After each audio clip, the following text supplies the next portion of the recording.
My lord, CI సూర్య నాయక్ గారిని విచారించవలసిందిగా కోరుకుంటున్నాను. City police station వచ్చిన రోజు ఏం జరిగిందో చెప్పండి.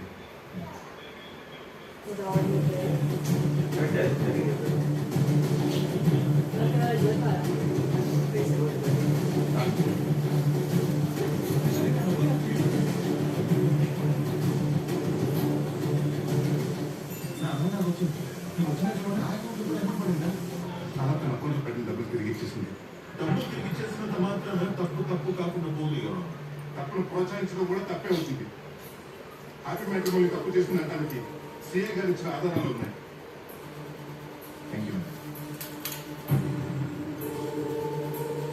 My lord, city phone act చేసినప్పుడు ఆ ఫోన్ హ్యాపీ మ్యాట్రిమోనీ ఆఫీస్ లో ఉన్నదానికి నెట్వర్క్ కాల్ ఇచ్చిన ఈ ఫైల్ ప్రూవ్ చేస్తుంది. అలాగే ఆ మెసేజ్ వచ్చినప్పుడు సిటీ హాస్పిటల్ ఉందని ప్రూవ్ చేయడానికి హాస్పిటల్ సీసీటీవీ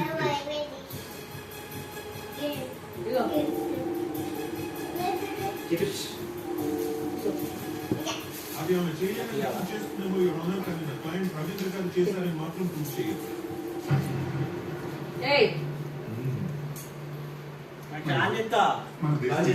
సంవత్సరానికి దాదాపు 40 లక్షల మంది పౌండ్స్ లో రిజిస్టర్ చేస్తున్నారు. కానీ ఆశలన్నీ గుమ్మం దాన్ని బయట రావాలని ఒకడు మరొకరికి ఎన్నో లోపమాలి మా చేతిలో లేదండి. ఎందుకన్నా అమ్మాయి ఉన్న అబ్బాయి తలుపు వేసి కూర్చున్నాం. నానేసి మెల్లగా ముగ్గు ఇప్పుడు కాదు.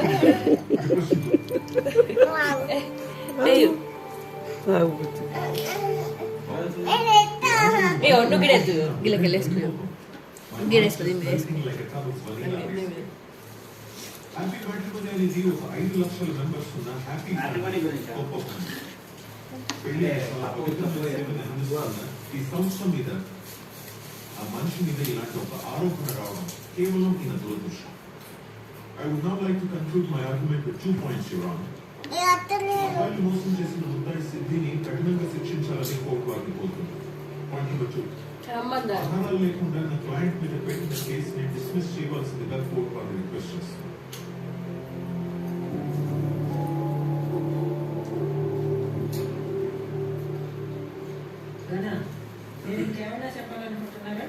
మై లార్డ్, సిటీ మ్యాట్రిమోనీలో పనిచేసి ఒక ఫేక్ పెళ్లి కూతురు.